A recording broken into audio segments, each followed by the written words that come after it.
పోయిందిరా నాయన ఆ స్ఫూర్తి? 10 ఏళ్ళు ఎక్కడ పోయింది ఆ స్ఫూర్తి? 10 ఏళ్ళు నువ్వు ప్రభుత్వంలో ఉన్నావు, ఎమ్మెల్యే ఉన్నావు, ఎంపీ అయినావు, అప్పుడు ఏం గుర్తుకు రాలే. మళ్ళా ఇది కొత్త డ్రామా. దీని వెనుక చాలా మంది రాజకీయానికి రక్తపు ముద్దలు తిని అలవాటు పడ్డ రాబందులు రాజకీయం చేస్తున్నారు. ఇది మీరు అర్థం చేసుకోవాలి. మేము జనసేన సదాగా మేము ఏ మీటింగ్ ఉన్నా మేము సొంత డబ్బులు వేసుకునే పనిచేస్తాం. ఈ రోజు కాదు, 2014 నుంచి పార్టీ పెట్టినప్పటి నుంచి మాకు నేర్పించిన ఘనత అది. ఎక్కడ కూడా రూపాయి కూడా మేము ఏ ఒక్క వ్యక్తి దగ్గర, ఏ ఒక్క కాంట్రాక్టర్ దగ్గర తీసుకోలేదు. చరిత్ర మీరు ఎవరన్నా ఉంటే తెలుసుకోండి. ఎందుకు చెప్తున్నా అంటే నేను బలంగా చెప్పే విషయాలు ఇవన్నీ. అదేవిధంగా జనసేన అధినేత శ్రీ పవన్ కళ్యాణ్ గారు తెలంగాణలో అడుగుపెట్టిన తుఫాన్, అది కొట్టుకోబోతారు. తుఫాన్ ఆయన కదిలితే 1,00,000 మంది కదులుతారు. రూపాయి కూడా ఇయ్యం మేము. మిగతా పార్టీల లెక్క ఏది బీరు బిర్యానీ పైసలు ఇస్తే ఆ మీటింగ్ లో కూడా ఉండరు, ఉరుకుతుంటారు. ఆ ఎండ కురుకుతుంటారు. బగ ఎండ మండుతుంటే కూడా అట్లనే నిలబడతారు. అసొంటి కార్యకర్తలు ఉండరు బైసాబ్ మా దాంట్లో. అర్థం చేసుకోండి, ఇది కొత్త తరం రాజకీయం. ఇది మీ లెక్క లత్కోర్ రాజకీయాలు పవన్ కళ్యాణ్ చెయ్యడు, కాదది. అందుకే మేమందరం అలేనైనాం. ఇంతమంది వరంగల్కి వెళ్ళి నాగేష్, ఇక్కడ చాలా మంది ఉన్నారు. ఎందుకంటే నల్గొండ నుంచి రవీంద్ర రావు, మల్కాజ్గిరి నుంచి ఇట్లా చాలా మంది రాజకీయాన్ని చూసి బెజారైపోయి ఒక కొత్త తరం రాజకీయం గురించి ఎదురు చూసి వచ్చిన వాళ్ళు. మేము నిజంగా చెప్తున్నా, ఓట్లకు కూడా మేము పైసలు ఇవ్వలే, ఓట్లకు కూడా రూపాయి ఇవ్వలే. నాకు 5,000 ఓట్లు పడ్డాయి తాండ్రు నుంచి పోటీ చేస్తే. మొన్న భారతీయ జనతా పార్టీ జనసేన నుంచి అక్కడ కూడా ఎవడు అన్నాడు, ఇద్దరు అరే ఓడరా ఎవడు నువ్వు నన్ను అడగనీకి? ఇక్కడ పుట్టి పెరిగినోన్ని, 32 ఏళ్ల నుంచి రాజకీయాలు చూస్తున్నోన్ని, నేను ఒక జాతీయ పార్టీలో పనిచేసినోన్ని, బైసాబ్ వెంబడి తిరిగినోన్ని, టైగర్ నరేంద్ర వెంబడి. నేను ఎంత ఇది ఉంటుంది, నాకు ఎంత ఆలోచన ఉంటుంది, రాజకీయాల మీద ఎంత అవగాహన ఉంటుంది. ఏదో కొత్తగా వచ్చినట్టు అందరినీ మనం రాజకీయ పార్టీలు అంటే ఈరోజు కాంగ్రెస్, బీజేపీ జాతీయ పార్టీలు గౌరవిస్తున్నారు. జనసేన కూడా ఇంకో విషయం చెప్తా, తెలంగాణ గడ్డ మీద పుట్టింది జనసేన పార్టీ. 2014లో మేము March 14 నవోటల్లో పార్టీని అక్కడ స్థాపించడం జరిగింది. తర్వాత మనకు తెలంగాణ రాష్ట్ర ఆరోగ్య దినోత్సవం జూన్ 2, 2014లో, అంటే పార్టీ పుట్టి రిజిస్టర్ అయిన తర్వాత ఇక్కడ తెలంగాణ. అంటే నేను ఏమంటా అంటే, ఎవరైనా సరే మనం ఇక్కడ తెలంగాణ ప్రాంత బిడ్డలం, మనకు చాలా అవమానాలు జరిగినాయి, చాలా బాధలు పడ్డరు, చాలా మందికి అవకాశాలు రాలే. మీరు ఎవరిని అడగాలి? అప్పుడున్న గవర్నమెంట్ని అడగాలి, రాజశేఖర్ రెడ్డిని అడగాలి. రాజశేఖర్ రెడ్డి చనిపోయాడు, అడగలేరు. అదేవిధంగా జగన్ అడగాలి. ఎందుకంటే వాళ్ళు దోసుకురు అంత సంపద. ఈరోజు వాళ్ళు ఎన్ని ఆస్తులున్నాయో తెలుసా తెలంగాణలో? అరే వాళ్ళ మీద పడి ఉండరు ఆయన. అంటే పవన్ కళ్యాణ్ గారి మీద పడతారు. అరే ఆయన మంచి చేద్దామని 100 కోట్ల రూపాయలు కౌలు రైతులకు, కళాకారులకు అనేక విషయాల మీద స్పందించి ఇవ్వడం జరుగుతుంది. అదేవిధంగా ఆదిలాబాద్ లో బోర్ వేయించిండు ఆయన. అప్పట్లో రూపాయి లేకున్నా కానీ ఆయన సొంత డబ్బులతో బోర్ వేయించిండు. ఖమ్మంలో ఒక పేషెంట్ ఆమె చూడాలనుకుంటే అక్కడ పోతే ఆ పేషెంట్ బతికి ఈరోజు మంచిగా తిరుగుతుంది. అదేవిధంగా కొండగట్టు ఆంజనేయ స్వామి, అదేవిధంగా మనకు ఇక్కడ వరదలు వచ్చినప్పుడు ₹1 వేయడం జరిగింది. ఆ తర్వాత ఇంకో ₹1 మొన్న రేవంత్ రెడ్డి గారు కూడా ఇవ్వడం జరిగింది.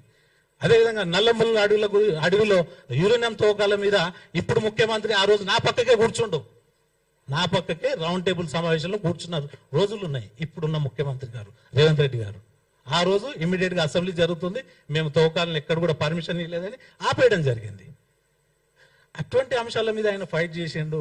ఆయనకు తెలంగాణతో మంచి అనుబంధం ఉంది, సంబంధం ఉంది. అటువంటి వ్యక్తిని ఇంకోటి, మనం తెలంగాణ ఇక్కడ అన్ని రాష్ట్రాల ప్రజలు ఉంటారు, ఇక్కడ అందరు ఉండే ఇది ఎవరు అయ్యే జాగిరి కాదు ఇది. తెలంగాణ హైదరాబాద్ లో అన్ని, ఇప్పుడు కొంతమంది తమిళనాడు వాళ్ళు ఉన్నారు, ఒరిస్సాలో ఉన్నారు, రాజస్థాన్ వాళ్ళు ఉన్నారు, బై బర్త్ ఎప్పటి నుంచో ఉన్న వాళ్ళు ఉన్నారు ఇక్కడ. అవన్నీ మనం గమనించాలి. అదేవిధంగా ఇటువంటి అంశాల మీద తెలంగాణ ఆంధ్ర అనే దాన్ని పులి స్టాప్ పెడదాం. ఇప్పటికైనా ఆలోచించండి, తెలంగాణను అభివృద్ధిలో ముందుకు తీసుకెళ్లే ప్రయత్నం చేద్దాం. అక్కడ ఆంధ్రప్రదేశ్ అభివృద్ధిలో వాళ్ళు ముందుకు వెళ్తున్నారు. సో మనం ఏదున్నా కానీ పని చేసుకుంటూ ఏదన్నా సమస్య వచ్చినప్పుడు మంచి గురించి మీరు రౌండ్ టేబుల్ సమావేశాలు పెట్టండి.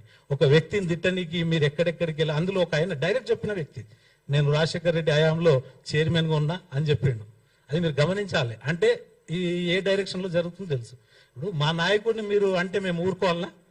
ఎంతవరకు ఊరుకోవాలి? వచ్చినవాడు వచ్చినట్టు మాట్లాడుతుంటే. సో నేను ఏమంటా అంటే ఇటువంటి అంశాలని జాగ్రత్తగా, సున్నితమైన అంశాలు ఇవి, చాలా జాగ్రత్తగా మాట్లాడాలి. ఎవరైనా నువ్వు అరే అంటే చెప్పురా అంటే నేను, అంతేనా? మన తెలంగాణలో ఏమంటాం? ఏమరా అంటే చెప్పురా అంటాం, బైసాబ్ అంటే ఆ చెప్పు బైసాబ్ అంటాం, అంతేనా? ఇదే భాష అందరికీ వర్తిస్తుంది. ఇది మీరు మాట్లాడేటప్పుడు భాష మంచిగా మాట్లాడి, మేము కూడా చాలా మంచిగా మాట్లాడతాం. మీరు ప్రెస్ మీట్ పెట్టి లేనిపోని దాన్ని, అదేవిధంగా డీజీపీ గారికి ఒక విషయం చెప్తున్నా, సివి ఆనంద్ గారికి మీడియా మిత్రుల ద్వారా నేను తెలియజేస్తున్నా, ఇక్కడ ఈ రాష్ట్రంలో మళ్ళా విద్వేషాలు రెచ్చగొట్టి 2 రాష్ట్రాలుగా విడిపోయి ఎవరు వాళ్ళు అభివృద్ధి చెందాలని ఆశిస్తున్నాం మేము. దాంట్లో భాగంగా కొంతమంది కావాలని రాజకీయాలు చేస్తున్నారు.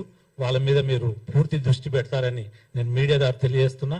అదేవిధంగా ఏపీ కానీ తెలంగాణ కానీ ఏ ప్రాంతంలో అయినా సరే హైదరాబాద్లో రావచ్చు, ఉండొచ్చు, బిజినెస్ చేసుకోవచ్చు, ఏదైనా చేయొచ్చు. ఇది దీనికి ఎవరైనా అడ్డుపడితే జనసేన అడ్డుకుంటుందని మీ ద్వారా తెలియజేస్తూ నేను ఇంతతో ప్రెస్ మీట్ ముగిస్తున్నా. ఒక్క నిమిషం. లేదన్న అన్నా, ఇగో ఇప్పుడే మీతో నేను మాట్లాడుతూనే ఉన్నా కదా, మీ మీడియా ఛానల్ వాళ్ళు దీన్ని మరీ ముఖ్యంగా పెట్టాను అన్న, దయచేసి చెప్తున్నా, మీకు చేతిలో దండం పెడుతున్నా.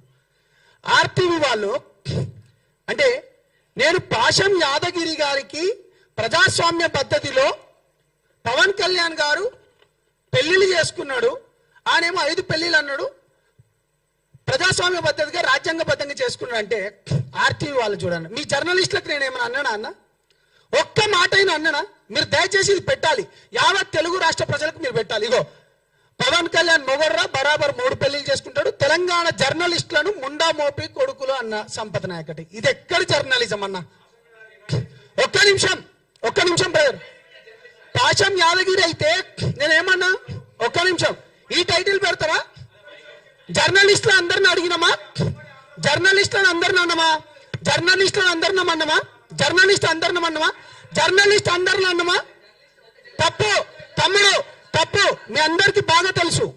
మీరు, నేను మళ్ళీ చెప్తున్నా, మీతోని నేను చాలా పని చేసినోడిని.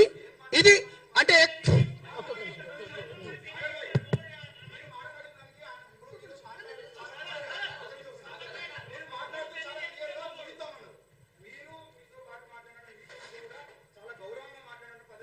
It's my request, please. అయిపోయింది ఇంకా సంపద. ఒక్క నిమిషం.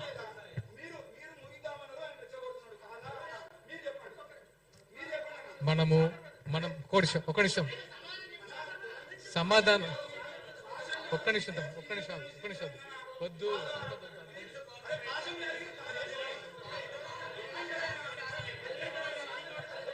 నేను అక్కడికి వస్తున్నాను.